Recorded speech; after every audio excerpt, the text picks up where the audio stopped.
ನಮಸ್ಕಾರ, ಶುಭೋದಯ. ಶಿವಶಕ್ತಿ ಜ್ಞಾನ ಮತ್ತು ಶಕ್ತಿಯ ದರ್ಶನ ವಿಶೇಷ ಕಾರ್ಯಕ್ರಮಕ್ಕೆ ತಮ್ಮೆಲ್ಲರಿಗೂ ಆತ್ಮೀಯ ಸ್ವಾಗತ ಹೇಳ್ತಾ ಇರೋದು ನಾನು ಅನುಷಾ. ಏನೋ ಕಾರ್ಯಕ್ರಮದಲ್ಲಿ ನಮಸ್ತಲಿದ್ದಾರೆ ಈಶಾನ್ಯ ಕಾಳಿ ಪೀಠಂನ ಉಪಾಸಕರಾಗಿರುವಂತಹ ಶ್ರೀಯುತ ಪ್ರವೀಣ್ ದೀಕ್ಷಿತ್ ಗುರುಜಿಯವ್ರನ್ನ ಕಾರ್ಯಕ್ರಮಕ್ಕೆ ಬರ್ಮಾಡ್ಕೊಳ್ಳೋಣ. ನಮಸ್ತೆ ಗುರುಗಳೇ, ಕಾರ್ಯಕ್ರಮಕ್ಕೆ ಭಕ್ತಿಯ ಸ್ವಾಗತ. ನಮಸ್ಕಾರ. ಯಾದೇವಿ ಸರ್ವಭೂತೇಷು ಶಿವಶಕ್ತಿ ರೂಪೇಣ ಸಂಸ್ಥಿತ. ನಮಸ್ತಸ್ಯೈ ನಮಸ್ತಸ್ಯೈ ನಮಸ್ತಸ್ಯೈ ನಮೋ ನಮಃ. ನವರಾತ್ರಿಯ ಒಂದು ಆಚರಣೆ ಹೇಗಿರಬೇಕು, ನವರಾತ್ರಿಯ ಪೂರ್ಣ ಫಲ ಸಿಗಬೇಕು ಅಂದರೆ ಏನು ಮಾಡಬೇಕು ಅಂತ ಪ್ರತಿನಿತ್ಯ ಕೂಡ ನಮಗೆ ಸಾಕಷ್ಟು ಮಾಹಿತಿ ಮಾರ್ಗದರ್ಶನವನ್ನು ನೀಡ್ತಾ ಬಂದಿದ್ದೀರಾ.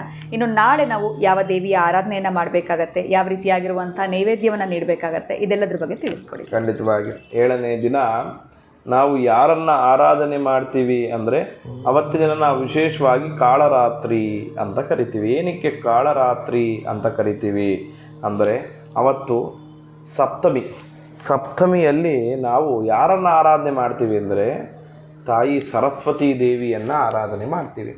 ಆ ಸರಸ್ವತಿಯನ್ನು ಆರಾಧನೆಯನ್ನು ಮಾಡಬೇಕು. ಯಾಕೆ ಅಂದರೆ ನಿಮ್ಮ ಮನೆಯಲ್ಲಿ ಮಕ್ಕಳುಗಳಿರ್ತಾರೆ, ಅವರಿಗೆ ವಿದ್ಯಾಭ್ಯಾಸದ ಪೂರ್ಣ ಅನುಗ್ರಹ ಸಿಕ್ಕಬೇಕು ಅಂದರೆ ಅವತ್ತು ದಿನ ಅವ್ರು ಏನು ಓದ್ತಾ ಇರ್ತಾರೆ ಆ ಬುಕ್ಸನ್ನು ಇಟ್ಟು ಮಕ್ಕಳನ್ನು ಕೂಡಿಸ್ಬೇಕು.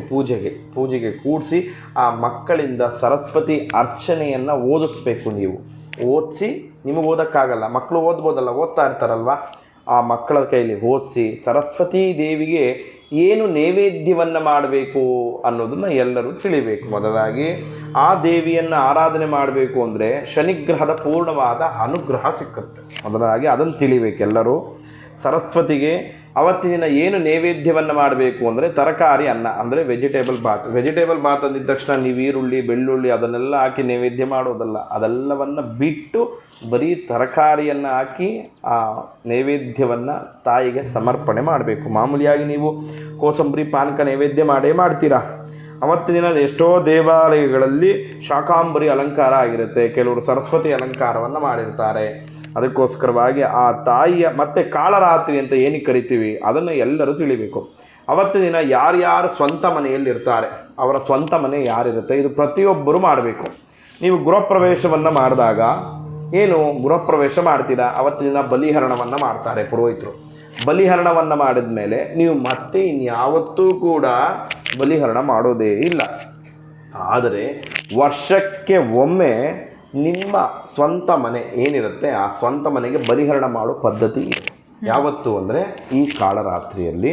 ಅವತ್ತಿನ ದಿನ ಯಾರು ನಮಗೆ ಬಲಿಹರಣ ಮಾಡೋಕ್ಕೆ ಬರಲ್ಲ ಗುರುಗಳೇ, ಬೇಡ, ಒಂದು ಕುಂಬಳಕಾಯಿನ ತಂದು ರಾತ್ರಿ 11 ಗಂಟೆ ತದನಂತರದಲ್ಲಿ ಆ ಮನೆಗೆ ನಿಲ್ಲಿಸಿ ಹೊಡಿಬೇಕು. ಆಗ ಮನೆ ಮೇಲೆ ಯಾವುದೇ ರೀತಿ ದೃಷ್ಟಿ ಇದ್ದಲ್ಲಿ ಆ ದೃಷ್ಟಿ ಖಂಡಿತವಾಗಿ ನಿವಾರಣೆ ಆಗುತ್ತೆ. ಏನಕ್ಕೆ ಅಂದರೆ ಆ ಮನೆಯಲ್ಲಿ ಎಷ್ಟೋ ಜನಕ್ಕೆ ಆರೋಗ್ಯದ ಸಮಸ್ಯೆ ಇರುತ್ತೆ, ಪೀಡೆಗಳಿರುತ್ತೆ, ವ್ಯಾಧಿಗಳಿರುತ್ತೆ, ದಾರಿದ್ರ್ಯವಿರುತ್ತೆ. ಇದನ್ನೆಲ್ಲವನ್ನು ಅವತ್ತಿನ ದಿನ ನಾವು ತೆಗೆದಾಕೋ ಒಂದೇ ಒಂದು ಅವಕಾಶ ಸಿಕ್ಕುತ್ತೆ. ಅದಕ್ಕೋಸ್ಕರವಾಗಿ ಯಾರ್ಯಾರು ಸ್ವಂತ ಮನೆಯಲ್ಲಿರ್ತೀರಾ ನೀವೆಲ್ಲರೂ ಕೂಡ ಅವತ್ತಿನ ದಿನ ಒಂದು ಕುಂಬಳಕಾಯಿನ ತೊಗೊಂಬಂದು ನೀವಿಳಿಸಿ ಹೊಡೀರಿ ಆ ಮನೆಗೆ.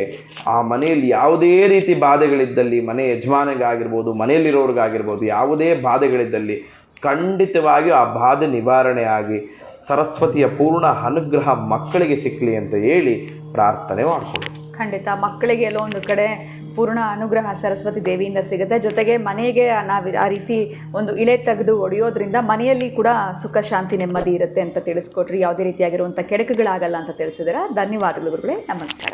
ಜೈ ಶ್ರೀಕೃಷ್ಣ. ಏನೋ ವೀಕ್ಷಕರೇ, ಇವತ್ತಿನ ವಿಡಿಯೋನ ಮುಗಿಸುವಂತಹ ಸಮಯ ಆಗಿದೆ. ನಾಳಿನ ವಿಡಿಯೋನಲ್ಲಿ ಭೇಟಿ ಮಾಡ್ತೀನಿ. ನಮಸ್ಕಾರ.